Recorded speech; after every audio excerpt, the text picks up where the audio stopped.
I, 26 male, met my fiancée, 26 female, at a convention I was at for work 3 years ago, and we hit it off instantly. We ended up hooking up that first night, but we exchanged numbers, and we stayed in touch. Not long after we had to leave each other, we sort of developed this long-distance relationship.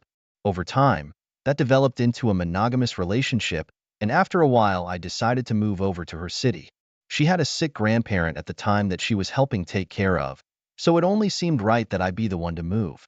After we lived together for about 6 months, I knew that I wanted to spend the rest of my life with her. I bought a ring, and I proposed. Not even a week after I proposed, she started planning the wedding with her best friend and her sister. Everything between us was perfect. I didn't think I would have had any reason to worry about her behavior. We were dedicated to each other, and I fully trusted her. Being away from all of my friends and family was difficult. I had a pretty tight-knit group of people back home, so I really tried to immerse myself in my work to avoid the lonely feelings I was having without them there. Months pass, and we're getting closer to the wedding date. My fiancé had everything planned, and everything was going very smoothly leading up to the bachelor and bachelorette parties. I was able to find a weekend where all of my good friends and my brother were able to come over and visit for the bachelor party. We rented an airdrome at a cabin on the lake. We spent the whole weekend drinking beer and fishing. Honestly, I had no desire to go to any clubs or hire any dancers or anything like that. I just wanted to have a weekend with my friends. My fiancée, on the other hand, wanted to have the party of her life. She's been telling me all about what her dream bachelorette party was, and it involved going to Vegas, gambling a little bit, going to shows, male strict clubs, and the works. Again, I trusted her, so I didn't think anything was going to happen. We both went our separate ways for the weekend, and we didn't talk to each other at all. Our friends made sure we had no contact with each other because they insisted that was the point of this party. When the weekend was over, she and I both got back home, and we filled each other in on what happened at the parties. I told her that nothing too exciting really happened. It was more so a relaxing weekend than anything. She kept insisting that I was hiding something, in a joking manner at first, but it quickly took a turn, and it seemed somewhat accusatory.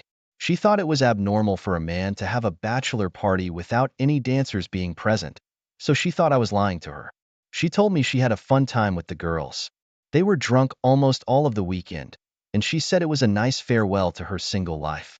A few days had passed, and I was at home working when I heard her laptop dinging. She had been over at her grandmother's house, helping her with some cleaning and things like that. I assumed that she must have just left it open by mistake. I'd never been too nosy before or anything like that, but there were a lot of notifications going on. I started to get kind of worried. I thought that maybe it might have been her sending a message to get my attention in case something happened and she couldn't reach me. So I once just wanted to take a brief look at what was happening. Turns out it was her bachelor party group chat sending all of the pictures and videos from the weekend. I laughed to myself thinking I was just being paranoid. However, I did look at the pictures. My alarm bells quickly started to go off when I saw an ex-boyfriend of hers in the pictures. She and I had been open about all of our past relationships, so I knew who he was as soon as I saw him. In fact, he was somebody that she had been with for many years, even longer than she and I were together. Sometimes I wondered if she was still in love with him, but she convinced me that she wasn't. She said he had a new girlfriend and they were just friends. He was even invited to the wedding. In several pictures, they were very close to each other. He had his hand on her lower back, and they were dancing together. It seemed pretty intimate, definitely too close for comfort for me. As I kept scrolling, I found a video that another girl had taken, and in the background, I could see my fiancée climbing onto the couch where her ex was sitting and straddling him. Other girls were screaming at them and cheering them on as she kissed him. It got hot and heavy real quick. The video ended with them walking off hand in hand to go God only knows where. I felt sick to my stomach. Never in my life had I felt as heartbroken as I did in that moment. I had always been insecure about her ex, and there they were kissing and going off to what I assumed was a bedroom together. Right away, I looked through their messages and I found more evidence that confirmed they did in fact sleep together. On top of that, I learned that they had unprotected sex. I learned that because in one of the messages following their night together, he told her that he found out he had a venereal disease and that she should get tested. I was extremely thankful that she and I had made an agreement not to sleep together until the night of the wedding. The last time we had been together was a week before the parties, so if she contracted anything from him, I didn't get it. I was angry, I was hurt, and I wanted to get back at her. The wedding was off, but she didn't know that. I screenshotted the messages and saved the videos so I could send them to myself to have as evidence. The rehearsal dinner for our wedding was just around the corner, and she and I had planned on giving little speeches in front of everyone. Another part of that was giving them little gift bags to thank them for their involvement. I printed out about 50 copies of the text messages with pictures of my fiancée and her ex kissing at the bachelorette party. When the day of the rehearsal dinner came around, I slipped them into the goodie bags. My fiancée gave her speech, telling everybody about how much she loves me and how much she couldn't live without me. When it came to my turn to give the speech, I started off by saying that I put a surprise for everybody in the gift bags, and I asked them to take a look. Honestly, I hadn't known that he was going to be there with his girlfriend, but it was a pleasant surprise to see it. The smile on my fiancée's face quickly faded away when she looked at what everyone was pulling out of the bags. On top of that, her ex's new girlfriend poured water all over him and ended things right there. She even yelled at him about how irresponsible he was and how he could have given something to her. Honestly, it made me wonder if that wasn't the first time he cheated on her. After she stormed out of the restaurant, I started my speech. I started off by saying how glad I was to have found out about my fiancé's true nature before we were married. Then I called everything off, telling everybody to return all the gifts they bought or keep them for themselves. I walked away and my now ex-fiancée was chasing me to try to explain what happened. She tried to lie to me and tell me they didn't sleep together, but in the messages, he clearly said that he might have passed her an STD, so I didn't understand how she thought she was getting away with that lie. I ended up going back to our apartment and packing up the small number of things that I moved there with. I booked a flight back home, and I stayed with my brother for a few weeks until I found my own place. Now she's out of my life for good, and I don't want anything to do with her ever again.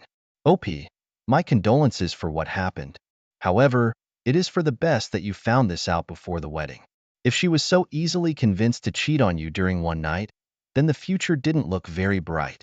I agree. It definitely sounds like her ex had been cheating on his new girlfriend with other women aside from your ex-fiancée. Her reckless and impromptu decision definitely backfired on her by catching something from her ex. That just seems like karma, though. It's good that you're back home with people that you know, and you don't feel so isolated anymore. I hope that you're able to move on from her and find another person that will value you. I wish you nothing but the best. Now let's move on to our next story. This story happened roughly in 2007 or 2008, so bear with me while I recall some of the details.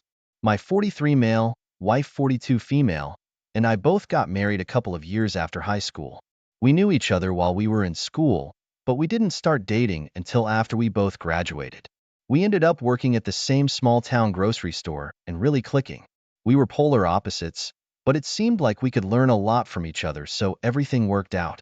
I didn't grow up in a family with money or anything like that, so one of the options I had to move forward in my life was to join the army. It would have offered me stable pay, college would have been more attainable, and I felt a sense of pride in fighting for my country.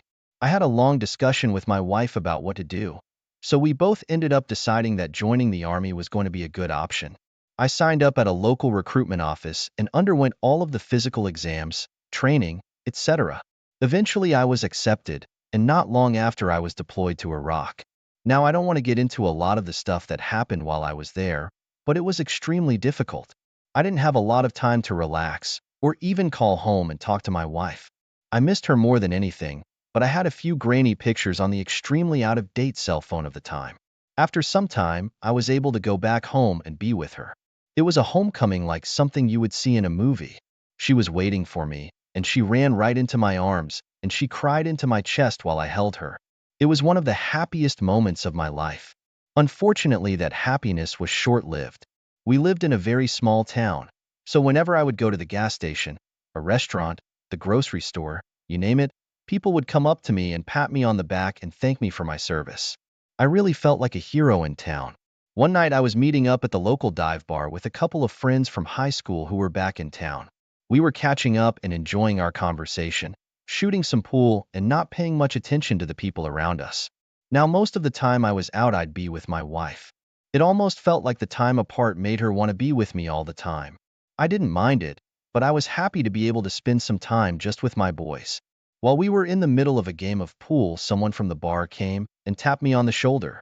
I was expecting the usual "I just wanted to thank you" that I commonly received, but I was wrong.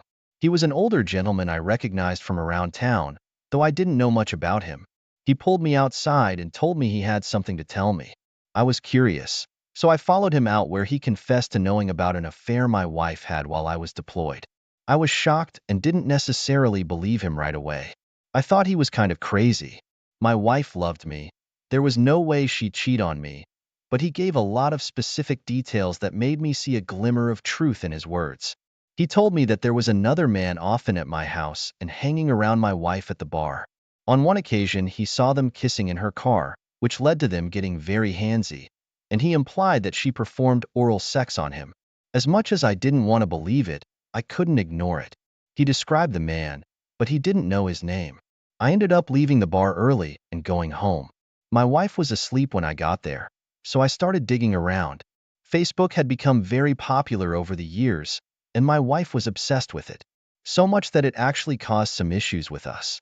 I didn't have an account, so I didn't know how it worked. I turned on our computer, and I was relieved when I went to the website and saw that she was logged into her page. I started to question what I was doing there. It felt like a huge invasion of privacy to be snooping through her stuff, but I convinced myself that it was harmless if she was doing nothing wrong. It took me a few minutes to get the hang of how the website worked. Then when I got it down, I was able to look through some of her posts and see who was liking them.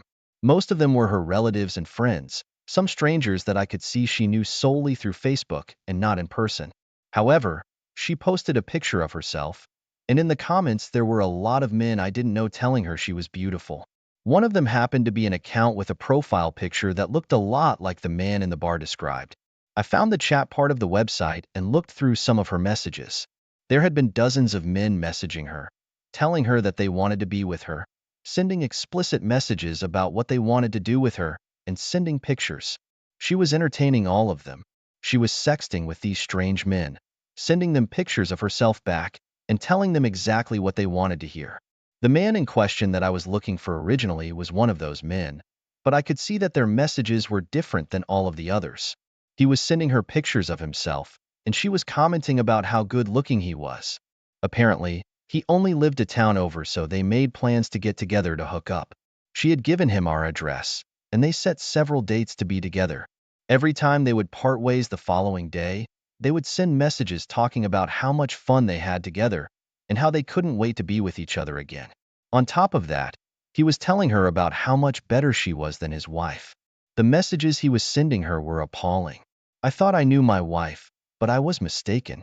Not only was she betraying my trust, but she was knowingly sleeping with another married man. I felt like I was falling through the air when I read those messages. My entire life had just been ripped out from under my feet. I pulled out my phone, and I actually took pictures and videos of some of the messages, because I didn't know of any other way to do it. Because we were in such a small town, everybody always knew everybody else's business. Just from the amount of time I was scanning my wife's Facebook page, I saw that she was posting things about being a military wife. There were dozens of people commenting that she was so strong for what she did, and how they sympathized with her. I was going to ruin all of that. I was going to tell them all the truth, and she would lose everything. I made my own Facebook page, posting a picture of myself so everybody would know that it was me. I must have sent out 200 friend requests in the span of a few hours. I friended the man she was sleeping with and his wife. Both of them accepted my request. I waited a little while so I could make sure I had as many friends as possible before posting my evidence. After a couple of days, I felt good enough to do it. I made a big long post about how when I was away, the only thing I wanted was my wife. But while I was away, she was involved with countless men. I posted screenshots of some of the messages and talked about how betrayed I felt. I made sure to include her face and that of the man that I knew she slept with. The post got hundreds and hundreds of likes. It was being shared with people that I didn't even know. Soon enough, people were commenting on her posts and telling her that she should be ashamed of herself and that she was disgusting for what she did. The man that she was sleeping with messaged me and told me that I was a coward for handling things the way that I did, but I just ignored him. I messaged his wife to make sure she was okay. I didn't know her, but we had gone through the same thing, and I wanted her to know that she could reach out to me if she needed to. She told me that she kicked him out of the house, and she was going to be filing for divorce. I was doing the exact same thing.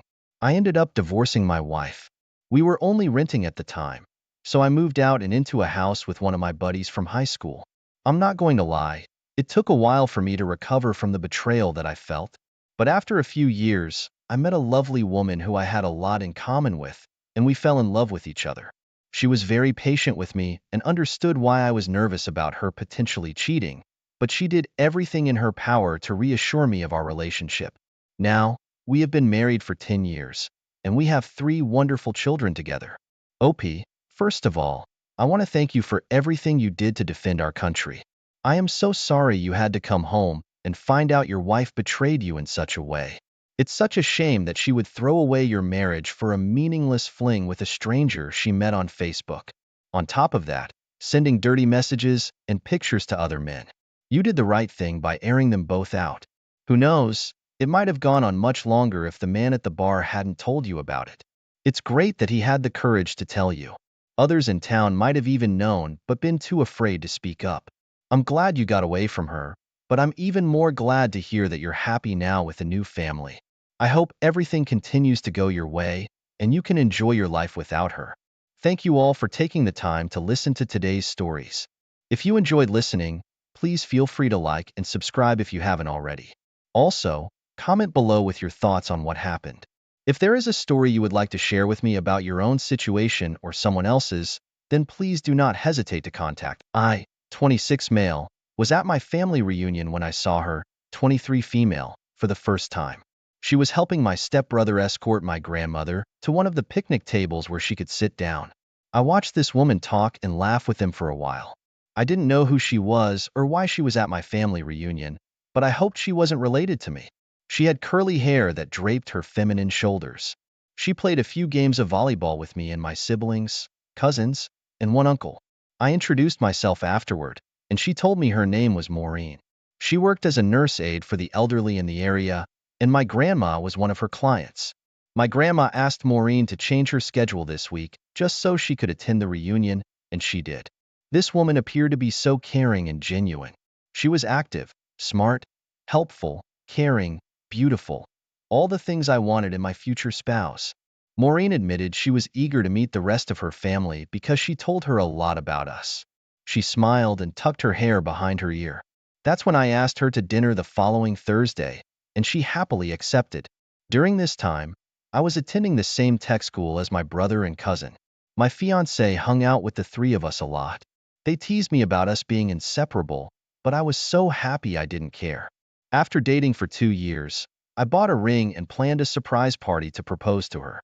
One random night, my grandma called her and asked her to come over because she was feeling sad and alone. Of course, she showed up, walked in, turned on the lights, and found my family, mixed with some of hers, standing around us. I was down on one knee proposing. She said yes, so we celebrated and started planning our happy-go-lucky Irish wedding. My fiancée put a lot of her own finances into the arrangements, which made me feel good. I felt like she was serious about me and our permanent future together. She continued working during this time, but it wasn't until about 5 months before the wedding that she started coming home late. When I asked her why, she blamed her old man client, calling him stubborn. One morning, I got to work and realized my phone hadn't been charging overnight for some reason.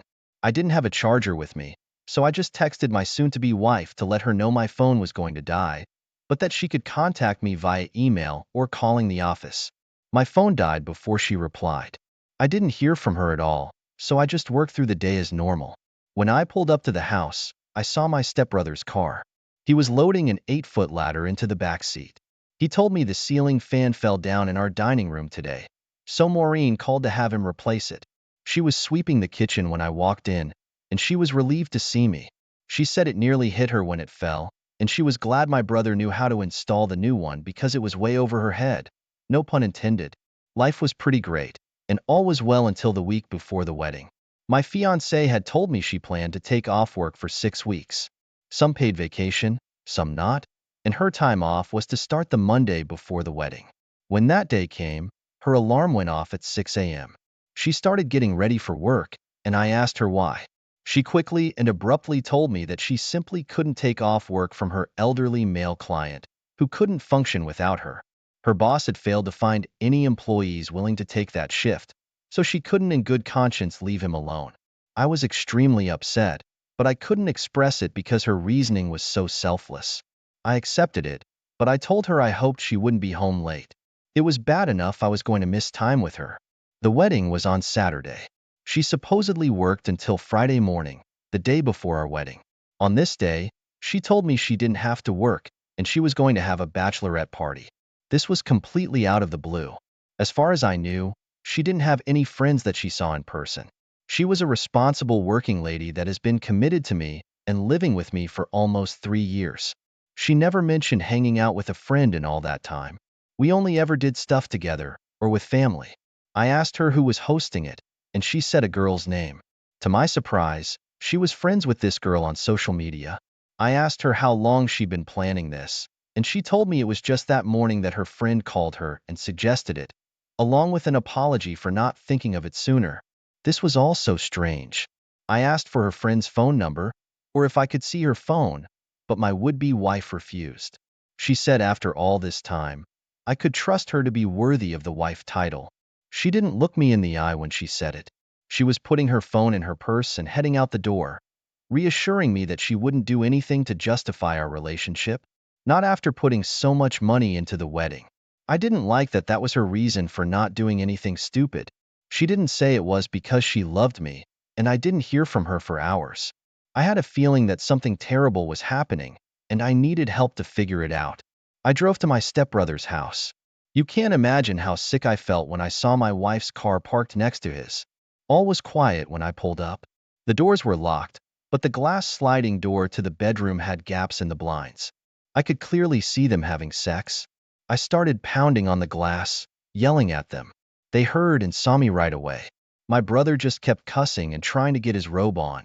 My not-so-trustworthy fiancée slid off the bed to hide behind it on the floor, taking the blanket with her. He finally let me in because he didn't feel like he had a choice. I punched him square on the jaw. He twisted and fell back, crashing on the end table. My fiancée called me crazy, saying I wouldn't get away with attacking him in his own home. I called her a few choice words and said if she was worth anything, she wouldn't be here doing this. She was nothing but a 304 that didn't deserve a husband. She had the nerve to say that she only started talking to my brother because I was boring. I quickly put up a wall within my mind. I didn't need to hear what this girl thought of me. The truth was that she started looking at him the same day she met me, and she was probably seeing him behind my back for at least several months. She was a dishonest waste of space and time who didn't know which man she wanted. So she was dumb enough to lie and sleep with both. Since before the ceiling fan incident, my stepbrother and I hadn't communicated. I was just busy with work and wedding planning and didn't think much of him. Little did I know that during that time, my fiancée was telling him that she was having doubts about the wedding and lied about moving back in with her parents. He told me this as soon as we made eye contact. I immediately yelled back, asking him why he didn't try to reach out to me and chose to start sleeping with my fiancée instead. He said he couldn't tell me how sorry he was that he was a careless moron. Before stepping outside, he screamed at my fiancée that she lied to him. She told me that he was the one lying, and that he actually tried to seduce her on the night she called him about the ceiling fan. I realized at this point that the wedding we had planned for tomorrow wasn't happening, our relationship was done, and I didn't have to listen to any of this. As I left, she called my name 9 times. I wondered if that was how many times she slept with him behind my back. I went home and added locks to the inside of the doors. I paid for this place, and I was relieved I didn't have to divorce her and fight for it in court. I put all her stuff outside the window and figured if she wanted it, she'd grab it before it rained. She showed up, shocked to find that she couldn't unlock the door with her key. She started kicking the door and actually broke a window before realizing her stuff was sitting outside already. I called the police, and she was charged with criminal mischief since she was seen on the security camera furiously throwing the porch chair into the window. Even before the dust settled, she tried convincing my stepbrother to let her move in. He refused. I knew she deeply regretted her life choices at this point. She just spent at least $3,000 on wedding arrangements, even though she wasn't fully committed to me. She left me 7 voicemails within 3 months, full of remorse and sniffles. I heard from my grandma that she was fired from her job, although I can only assume it was because of the criminal mischief charge. I know she cared about her job, and I can't imagine she'd be mentally okay after this. I don't know where she went, but I don't feel like I'll be running into her at the grocery store anytime soon. OP, I am so sorry your fiancée falsely presented herself as a woman worth committing to. Try to find a woman who's willing to largely give up social media.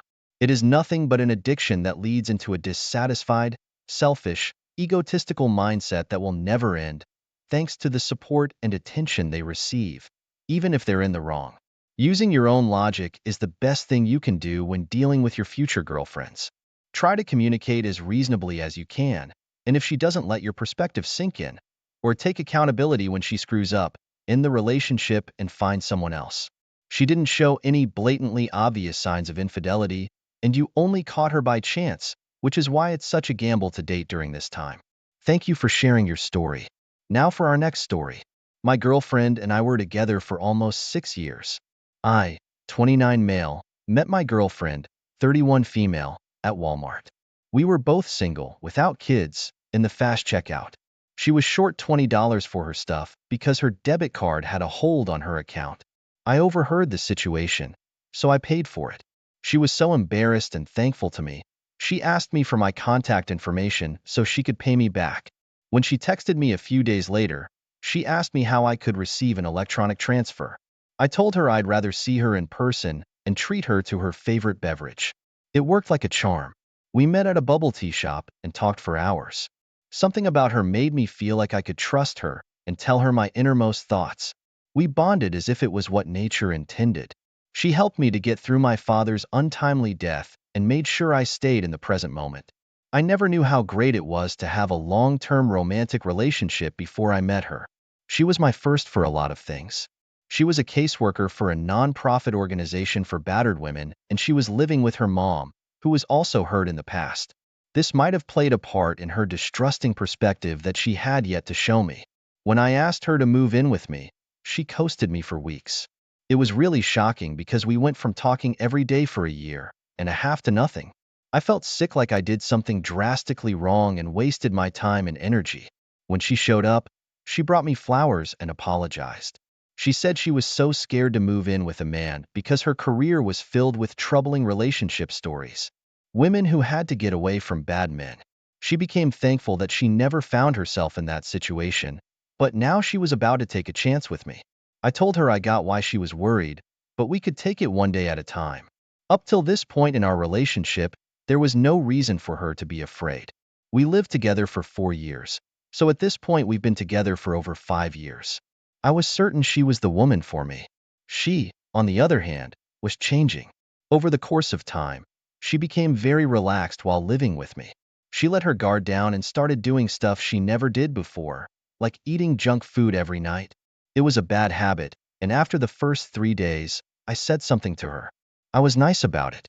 I just warned her that I'd only been able to stay fit and healthy to this point in my life because I avoided junk food like the plague and only ate within a certain time frame each day.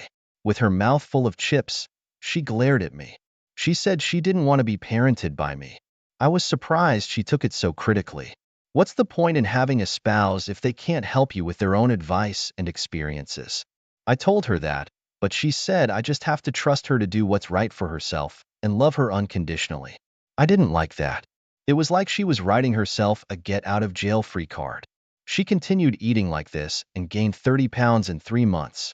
I continued to love her, but I started suggesting every day that we go to the gym together or go for a long walk around the neighborhood. She told me she didn't feel like it after working all day or week and eventually snapped and told me to stop asking. She reminded me that I wasn't her parent. Then she went on a rant about how she found more support on Reddit for her body type than I'd ever given her. I told her I still loved her and wouldn't give up on her well-being just because she wanted me to. She plunked in her dead phone, waited for a few minutes, then went to the bathroom. When her phone came back on, I opened it. She had apps I didn't know she had. I clicked on one, which was a dating app, and found messages between her and several other men. At least 8. All of them telling her how beautiful she was and how they'd sleep with her if they ever got the chance. I got so sick to my stomach that I ran to the kitchen sink. Before she was done in the bathroom, I went back to her phone and kept reading. She sent pictures to multiple men whenever they'd asked for it. I took screenshots, but I didn't have time to send them to myself because she came out of the bathroom and demanded to know why I was on her phone. I told her to get out of my house. I was fuming and started recording this exchange on my phone. I had planned to keep the screenshots and play dumb for a while, but I realized there was no point in that since we weren't married and I owned the house. I had to remove her like she was a growing tumor. I told her if it wasn't for her disrespectful and unwilling attitude, I would have given her a chance, but it was clear that she did not care about me or our relationship. I told her the names of some of the men she was talking to on her phone and that I considered what she did to be cheating. When she realized how serious I was, she stared at me like an innocent deer in the headlights. She calmly walked over to my 4 pounds, unplugged it, and carried it to the window. She looked at me and dared me to keep messing with her. I told her I wasn't messing and that if she destroyed my console, she'd have to pay for it in court. She thought about it with her eyes locked on mine. While holding it out the window with one hand, she used her phone to call her mom. As soon as she started whining and crying to her, I tried to grab the 4 pounds out of her hand and she dropped it. Unbelievably, luck was on my side. There was an old trampoline in the backyard, put there by the neighbor who planned on throwing it away. The 4 pounds bounced a little but was fine. My girlfriend started accusing me of attacking her while she was on the phone with her mom. This is why it's so important to have cameras inside the house. There was evidence that I didn't touch her, and I had to show it to the police when her mom filed a report against me. She was acting like a child. Instead of the grown woman, I thought she was when I asked her to move in with me. That night, her mom came to get her, angry with me for something I never did. I got all her stuff to the front door for them. I was just glad to be rid of her. The police report was a little nerve-wracking because I'd heard stories about women that falsely accused their spouse and got them arrested, but I didn't do anything wrong and that didn't happen to me. This immature girl went back to living with her mother, who feeds her ego and selfishness. She quit her job helping other women, claiming it was because she'd been through it. This girl had no idea she became the terrible person she believed me and other people were. She had a man that truly cared about her, and she turned it into a nightmare that it never had to be. OP, you seriously dodged a bullet with this girl. Even though she wasted years of your time, you didn't marry her or have kids, she didn't take all your money and assets, and she didn't get you thrown into jail for something you didn't do. It is important in today's society to be cautious when it comes to finding someone to commit to. A lot of people don't show their true selves until they feel comfortable enough, or like they would be able to control the situation following their poor behavior. This is a behavior that is everywhere today, and a lot of people don't even realize they're doing it. They think there's bigger and better options out there, no matter how they take care of themselves or what choices they make. I'm glad you got out of that situation, and thank you for sharing with us. Thank you all for taking the time to listen to today's stories. If you enjoyed listening, please feel free to like and subscribe if you haven't already. Also, comment below with your thoughts on what happened. If there is a story you would like to share with me about your own situation or someone else's, then please do not hesitate to contact. So, you won't believe what happened. It was like any other Thursday, except it totally wasn't. I'm up at the crack of dawn, right? Making pancakes and whatnot for the boys because, mom life. There's my husband, Jake, doing his usual morning flex in the gym. God, those muscles. It's like he's still trying to impress me or something. Cute, but also kinda sad in a way I can't put my finger on. Fast forward a bit, and the kids are up. Joey, the 5-year-old, literally leaps into Jake's arms the second he sees him. Little Mikey, still groggy and all of 2, follows suit. They're laughing. Jake's throwing them up in the air, and it's like one of those perfect family commercials. You know the type. Dinner rolls around, and we're all sitting there. Jake's telling us about his day, all animated, eyes sparkling. The boys are eating it up, but me? I'm just kinda there. It's like I'm watching the scene from outside my body. He's so into his stories, but when's the last time he really talked to me like that? I can't remember. Then the boys go to bed, and the silence hits. We're cleaning up, and I just lose it. Do you even see me anymore, Jake? His face goes blank. I'm ranting about how we don't connect, how he's always busy or tired. He doesn't even argue, just stands there. That silence from him? It's deafening.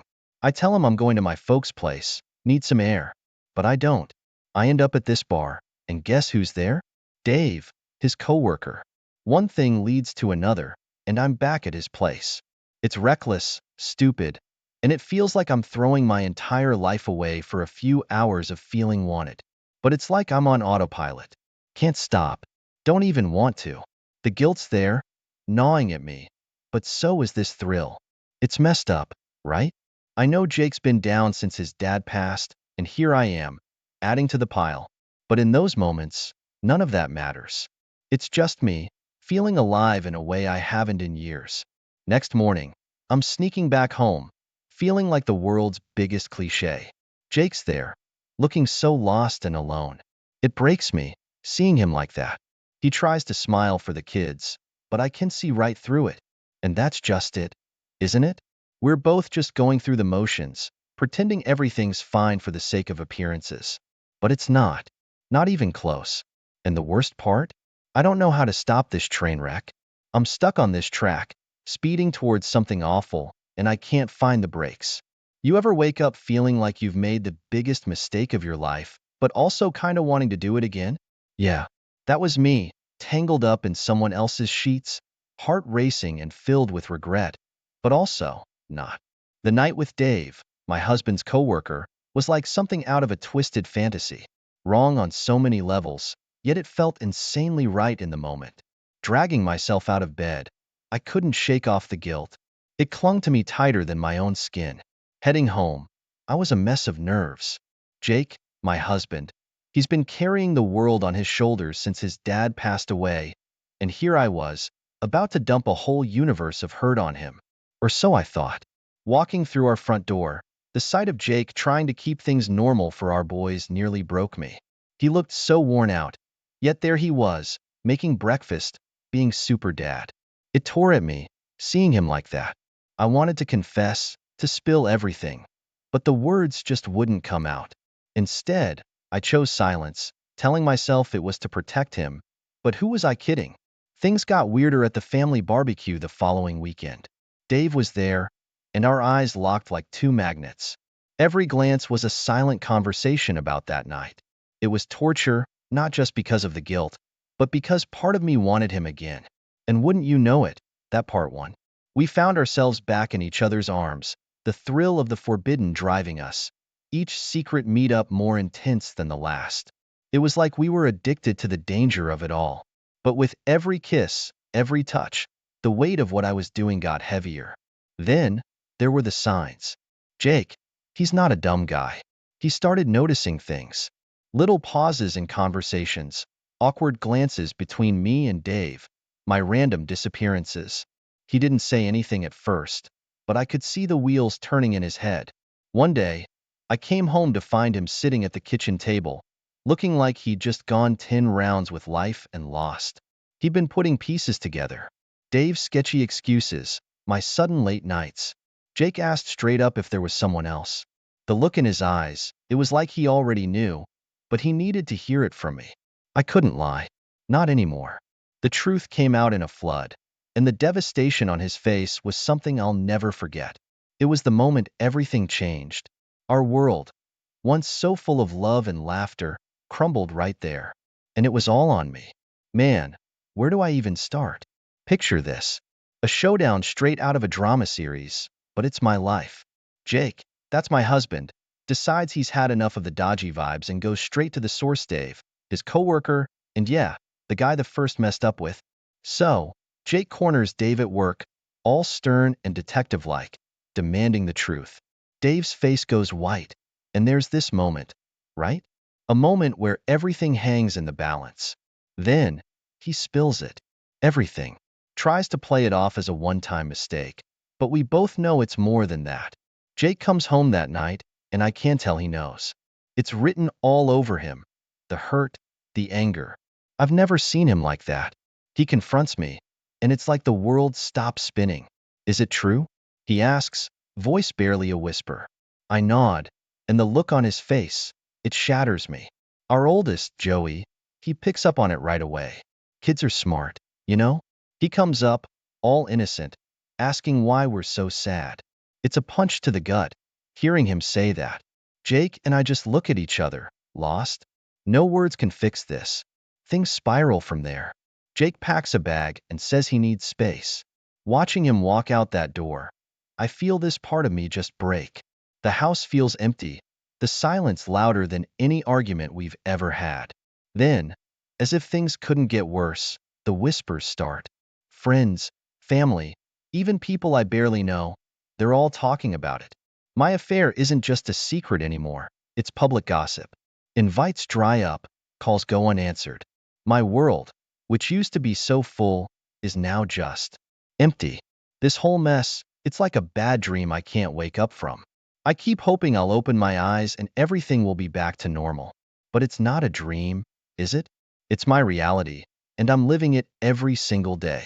You know that feeling when you're clawing at the walls, trying to climb out of a hole you've dug yourself into? That was me, trying to patch things up with Jake after the whole affair bombshell. So, I throw out this lifeline counseling. To my shock, he agrees. There's this glimmer of hope, like maybe, just maybe, we can fix this mess. Counseling was like ripping off a band-aid to find a wound still festering. We're digging into our marriage like it's a crime scene, uncovering stuff that's uncomfortable and ugly. The affair? Yeah, it's a big deal, but turns out, it's just the tip of the iceberg. Every session feels like we're moving 2 steps back, and it's draining, soul-sucking even. Amidst all this, I find myself backsliding. The progress with Jake is so slow, so freaking painful, that I'm seeking escape. And yeah, you guessed it, I end up back with Dave. It's like I'm on this self-destruct loop, knowing full well I'm messing up but doing it anyway. The thrill, the escape, it's intoxicating but in the worst possible way. Then, the bomb drops. Jake confronts me, his face a mixture of rage and heartbreak. He's got proof of me and Dave, thanks to a tracker he put on my phone. Talk about trust being shattered, right? The look in his eyes, it's something I'll never forget. He's hurt, betrayed, and there's this silence that's louder than any words could be. He lays it down straight, it's him or Dave. My stomach knots because deep down, I know. I know I've already made my choice, and it's not the one I vowed to spend my life with. Telling Jake I choose Dave, it's like I'm watching myself from outside my body, wondering who the hell I've become. Choosing Dave feels like freedom in the moment, like I'm finally being honest with myself. But watching Jake's reaction, the way his face just crumbles, it's a punch to the gut. I've hurt him, our kids, everyone around us. And for what? A fling that felt like love, but was probably just a desperate grasp at feeling alive? So there it is, the whole sordid tale. I took a gamble on something new, thinking it was love, only to realize too late that the cost was everything I held dear. Jake, the man who stood by me through thick and thin, deserved better. And me? I'm left wondering how I let myself get here, and whether I'll ever find my way back from this. You think you've heard it all, but trust me, it gets worse. The custody battle for my boys kicks off, and it's like World War III in the courtroom. Every accusation Jake throws my way cuts deeper than the last. It's brutal, watching the man I once loved paint me as the villain in front of a judge. Then there's life with Dave. Moving in with him felt like a fresh start, a chance to rebuild from the rubble of my old life. But let me tell you, the shine wears off real quick. The excitement of sneaking around is gone, and what's left is just real life, with a guy who's starting to show his not-so-great side. Friends? Family? Yeah, they're pretty much ghosts now. My actions have turned me into a pariah. Even my own parents can barely look at me. The disappointment, the silence, it's deafening. Dave was supposed to be my silver lining, but turns out, he's just another cloud. Visits with my boys are the hardest. They're confused, hurt, and every hug they give their dad feels like a knife in my back. They don't understand why things have changed, and I can't even begin to explain it to them without feeling like the worst person alive. And the financial strain? Let's just say that the lavish lifestyle I'd envisioned with Dave is more of a fantasy than reality. The divorce settlement hits hard, and suddenly, I'm counting pennies, trying to make ends meet. So much for escaping into a better life. But wait, there's more. Jake. In a bid to protect our kids from my instability, files for sole custody. The court battle that ensues is nothing short of a nightmare. Every time I think it can't get any worse, it does. As if the personal fallout isn't enough, the affair and divorce become the talk of the town. No, the internet. My name is mud, dragged through the digital streets of social media. My professional reputation? Tanked. It's like watching a car crash in slow motion, except I'm the driver. Let me tell you, hitting rock bottom doesn't even come close to describing where I ended up. It's like I was living in this constant state of regret, each day heavier than the last. The choices I made, the lies, the betrayal, it all started weighing on me, suffocating me. My so-called new life with Dave was falling apart at the seams, and the joy I thought I'd find? Non-existent. One night, it hit me hard. Lying in bed, staring at the ceiling, I realized the magnitude of what I'd lost. Jake, with his unwavering kindness and the love he had for our boys, suddenly seemed like the only real thing I'd ever had. The regret was this tangible thing, eating away at me. I wondered how I could have been so blind. Then, as if things couldn't get any worse, Dave decides he's had enough. Says he's feeling trapped, misses the excitement we had when it was all a secret. Just like that, he's gone, chasing after someone new, leaving me to pick up the pieces of my shattered life. Again, the custody battle was the final nail in the coffin. The judge's decision to grant Jake full custody of our boys felt like a physical blow. My heart broke, not just for me but for the relationship I'd severed with my children. The limited visits felt like a mercy I didn't deserve, each one a reminder of the family I'd torn apart. Desperate for any sort of connection, I confronted Jake. I begged, pleaded for forgiveness, for a chance to be a part of their lives again. But I could see it in his eyes, the resolve, the need to protect our children from the storm that was me. His no was gentle but firm, a door closing on what could have been. So there I was, utterly alone. The family I'd abandoned, the friends who'd turned their backs, the lover who'd left me in the dust. It all culminated in this overwhelming sense of isolation. My choices had led me here, to a life void of the love and warmth I'd once taken for granted. In a last-ditch effort, I reached out, tried to mend fences with anyone willing to listen. But the doors were closed, the bridges burned. My actions were unforgivable, and the loneliness that followed was a constant companion. So, picture this. Me, trying to hit the reset button on my life. Sounds simple, right? Wrong. Every time I try to take a step forward, it's like my past is right there, ready to yank me back. Job interviews? Forget about it. The moment they Google my name, it's game over. Friends? More like ghosts of friendship past. Then there are the nights. Man, those nights are the worst. It's just me and my thoughts, replaying every single mistake I've made. It's like my brain's got this highlight reel of my life's lowest points, and it's on constant replay. The loneliness is a given, but the regret? That's the kicker. Losing my identity was a trip, too. Who am I if not Jake's wife or the kid's mom? Just thinking about it feels like I'm trying to solve one of those puzzles where the pieces don't fit anymore. And let me tell you, looking in the mirror hasn't gotten any easier. What I see staring back at me is a stranger, someone who made one bad decision after another until everything she cared about was gone. Social isolation? Oh, I've got that in spades. It's like I've got this sign on my back, stay away. Trust me, it's for your own good. My social life's turned into this endless loop of Netflix and chilling with, well, just me. And not the fun kind of chilling either. But there was this moment, right? A moment of truth when I looked in the mirror and really saw myself for the first time since this whole mess started. The damage I'd done, the pain I'd caused, it was all there, written on my face. I knew then that no amount of, I'm sorry, could fix what I'd broken. So, I started volunteering, trying to find some kind of redemption, to prove to myself, and maybe the world, that I wasn't just a walking disaster. But every time I tried to help, I could see it in their eyes, the judgment, the weariness. It's like my past was this shadow I couldn't shake off, no matter how hard I tried. Walking through the city, seeing life go on around me, it hit me hard. I'd lost everything because of my choices. My family, my friends, my sense of self, all casualties of a war I'd started with a single, selfish decision. And the worst part? I knew there was no going back. Some bridges, once burned, are just too damaged to rebuild. Accepting that? It's been the hardest part of this whole journey. Knowing that I'm the architect of my own misery, that's a pill no one wants to swallow. But here I am, taking it one bitter day at a time, learning to live with the consequences of a life that could have been so different if only I. Hey folks, welcome back to my channel, Relationship Haven. In today's story, Opie found out his girlfriend cheated on him with a guy after she claimed she was just giving him emotional support to help him get over a breakup. Yeah, right. Opie then got revenge by ghosting her without giving her any warning whatsoever, and now his girlfriend is losing her mind.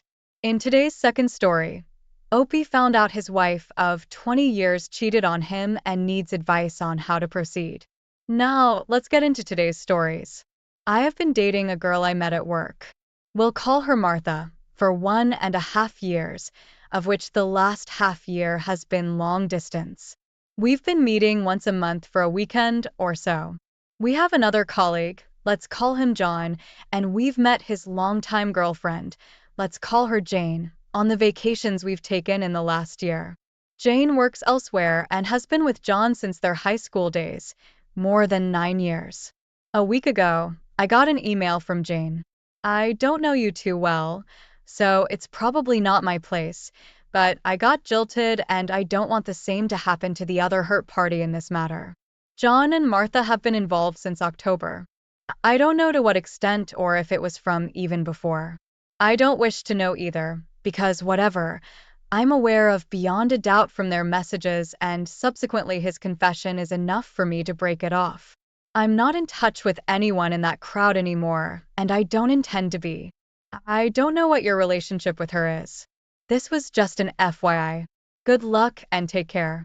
I trust my girl, so my first reaction was to show her this email and ask her to find out if John is okay after what seemed to be an ugly breakup, as they're very close. She got defensive and said I had no right to accuse her, and I should have deleted the email and have never shown it to her if I truly trusted her. I spoke to another colleague, Bill, and told him what had happened. He said John had told everyone he had a breakup sometime before October, but continued hanging out with Jane, which everyone had found odd, intervened, and then finally left him alone on the subject. He also told me that Martha and he spent a lot more time together now, though he didn't suspect anything romantic. Now, I'm not proud of this part, but I got frustrated at this point and wrote back to Jane asking her for evidence.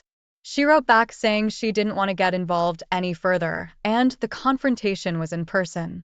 So, anyway, she had no evidence. I wrote back, desperately asking for some message or chat for me to confront. She wrote back giving some personal details of the things she had read, the terms of endearment they had for each other, the physical involvement description, etc., and said to either trust her or not, but please keep her out of it for now. I confronted Martha with the details, and she denied the whole thing. I really don't know what to do. Update. Here's how it unfolded.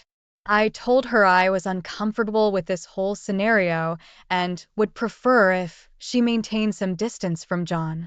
She burst into tears saying she was only being a good friend to him to help him through his rough breakup.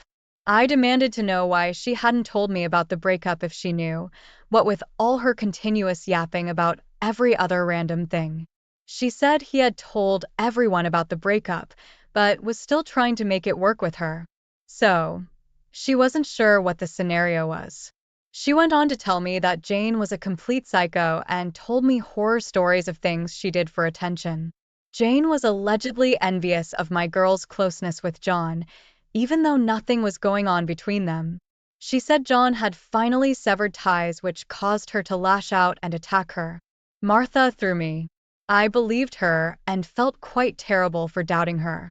After a lot of her tears were spilled, I apologized profusely and suggested we keep our distance from both of them until they sort out their own shit.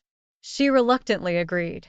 A day later, yesterday, I got a call from Bill, another colleague, and he tells me they were all out together and he saw them making out when they excused themselves for a smoke break. Martha doesn't smoke.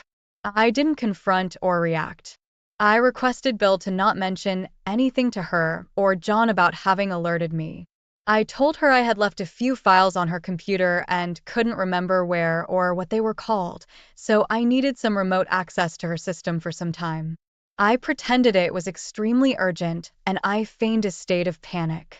I told her it would take me some time to transfer the files. She gave me access and went to take a shower. I went into her Gmail, but it had nothing. Facebook chats, nothing. Skype, nothing.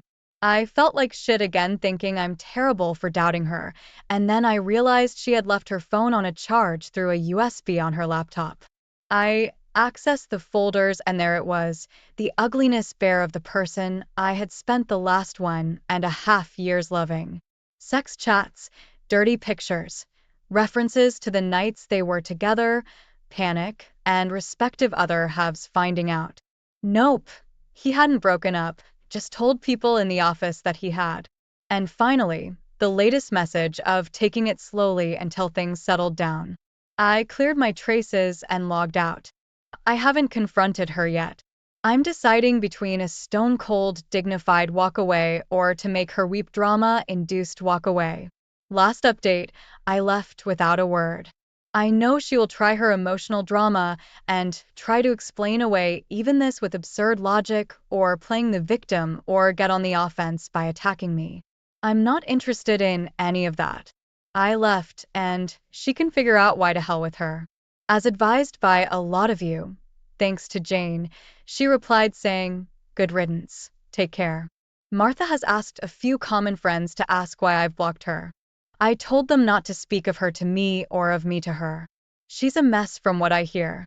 I honestly don't give a shit. Indifference feels sweet. Didn't expect to feel this good so soon. I'm grateful to her for being such an in-your-face bitch. That sure helps. Thanks everyone for your support to better times ahead. Cheers. Opie, I'm sorry you had to go through this, and I hope you quickly restore yourself from this relationship. She is an awful human being. She manipulated you and made you doubt what was true. Forget about her because she doesn't deserve your time and effort. You deserve someone better, someone who wouldn't lie to your face or try to gaslight you. I'm glad you found the evidence because if it wasn't for it, you would have still believed her lies. Let's see what the comments had to say about the situation. The Bunny 42 said, "I know it takes guts to break up with someone because you fell in love with someone else. I know it's a sniffly thing to do, fall in love with someone else while you are with someone else, but at least have the freaking decency of allowing that other person to move on with their life. Is it people who lie and cheat and don't tell because they're trying to spare that other person's feelings? I mean, which is worse, telling them you're no longer in love with them or cheating, lying, conniving in the background? I personally think it's the cheating, lying, conniving that's worse. I see the lies as no different than a con artist. You are lying to get one over on a person. Is the person paying your bills, your rent? Is that why you're conning them while you get your rocks off? Nothing different than what a con artist does. As someone who has been cheated on 1.5 years later, the stone-cold walk away still feels good. I went to no contact, and he was telling mutual friends for weeks that he wanted to talk to me. I was bent on moving on ASAP. I regret nothing. I'm glad you decided to just leave without making a big drama. This shows how much of a mature person you are. Breakups are really tough and made worse if you have to leave because of infidelity. You, sir, have my absolute respect for how you've handled the situation, and I hope you keep your chin up and enjoy the rest of your life. Peace, man. I agree with you 100%. Now, let's get into today's second story. Here's a little background. Me and my soon-to-be ex-wife were married for 20 years or so, and by all accounts, had a great relationship.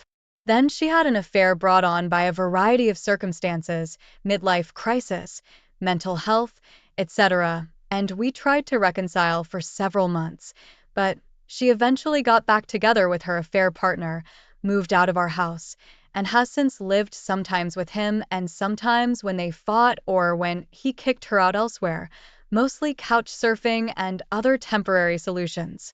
We have a signed settlement agreement, but are still waiting for a judge to put final approval on it. It's been more than 15 months since Discovery Day and almost 9 months now since she moved out and we began the process of divorce in earnest.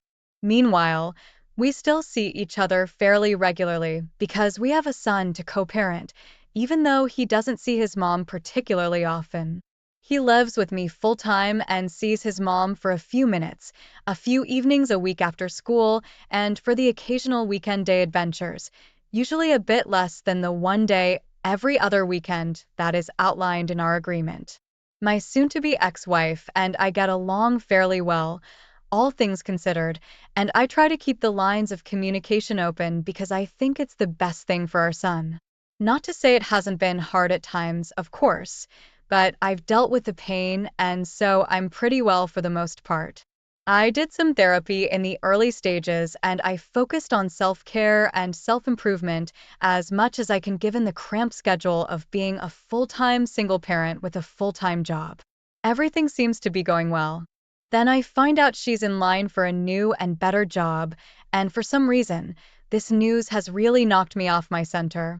It's strange to me that given how poorly she has handled her social life, blowing up our relationship, which I know she regrets, not meeting her responsibilities with our son, losing contact, and being in conflict with a bunch of her family and old friends and other aspects of her personal life, reckless spending, mounting debts, looming bankruptcy, she seems to really be doing well at work. That, I guess, is where she's focused all of her energies. This, in spite of the fact that she's constantly worried, even now, that her supervisors will find out about A, the divorce, and B, the fact that her affair partner is a coworker. But even that is okay. I mean, I'm fine with the fact that she's had success at work, but then I found out she has a line on another job, one which will substantially boost her salary, and I'm knocked off kilter. So, I've been trying to figure out why this is bothering me so much, and I've come up with a few things. I suppose it is part of the fact that, with this new job, she would make considerably more than me, and there's something about that which feels unfair, given how our relationship developed and ended. I'm a little pissed that, while I have a job and a career that I love, the extra burdens and responsibilities that I've had to undertake in the last 15 months because of her infidelity or unwillingness to meet her parental responsibilities have definitely caused me opportunities to advance my own work and career. So, her career advancement strikes a sour note with me. Her increased salary may complicate my life in specific ways. It will likely not be enough to fend off bankruptcy in the long term, but it may well be enough to reduce some financial support that we rely on for our son's school, meaning that, best case scenario, since we share the school expense, her promotion will cost me money. And worst case scenario, especially if she can't get her spending under control, we won't be able to afford the school he's currently in, which will complicate my life considerably. Her increased salary may cause some other minor headaches for a complex of reasons that I won't get into here. Mostly, I suppose, I think about how, if she hadn't blown up our family, she would still likely be in line for a move like this, if not this year, then maybe next year. And we would, as a family, be enjoying the benefits of that new job without the consequences of the rampant spending that accompanied the affair and, in her case, continues in its aftermath. And we would be, as a result, gearing up for a pretty sweet summer, one where we would have the flexibility and opportunity to do a lot of things that we had always wanted to do. I don't even know for sure if she'll get the job or not. She should find out in a few weeks. If the organization's background checks for new leadership hires don't include a credit check, then I think she's got a pretty good shot. At times, I've toyed with the fantasy of somehow encouraging the search committee to include a credit check, but that's just a fantasy. One of the first decisions I made as I was first dealing with the situation 15 months ago was this. I get to decide how this changes me, and I'm not going to let this situation turn me into someone that I don't want to be. That has served me pretty well as a core principle moving through all of this, and so I wouldn't really do anything to sabotage her career. But even so, the thought of her getting that job hurts a little, but fortunately, typing this out has helped. OP, how you're feeling is quite understandable. You're human after all. Try and look at the situation from the perspective that you're spending quality time with your son. I'm sure he will appreciate you being a good parent, so that's a big win. And about your ex-wife, contact your lawyer. Since you're mostly taking care of your child, and due to that, you've been lacking with your job, I'm sure he or she can offer you some advice if your wife does get the job. Take good care of yourself and your son. Let's see what the comments had to say. Birdsing29 said, I see her paying alimony and child support to you. Speak to your lawyer. I'm confident that will be the case. I get why this bothers you, and I don't blame you one bit. However, it might be time to be a bigger man. You may want to show your son how man acts and not be vindictive or resentful. Work on being the best that you can be and being the best role model for your son that you can be. Also advise your lawyer of the situation. You should be able to revisit any previous agreements. Yes, I know it sucks, but sometimes you just have to hold your head up and move on. All the best to you. Settlement agreements can change because of an increase in salary. Have your lawyer redo it if she gets the promotion. Thanks for taking the time to listen to today's stories. Don't forget to like and subscribe if you haven't already done so, and comment below on what your thoughts are on today's stories. If there's a story you would like to share with me about your own situation or someone else's, then please do not hesitate to contact me.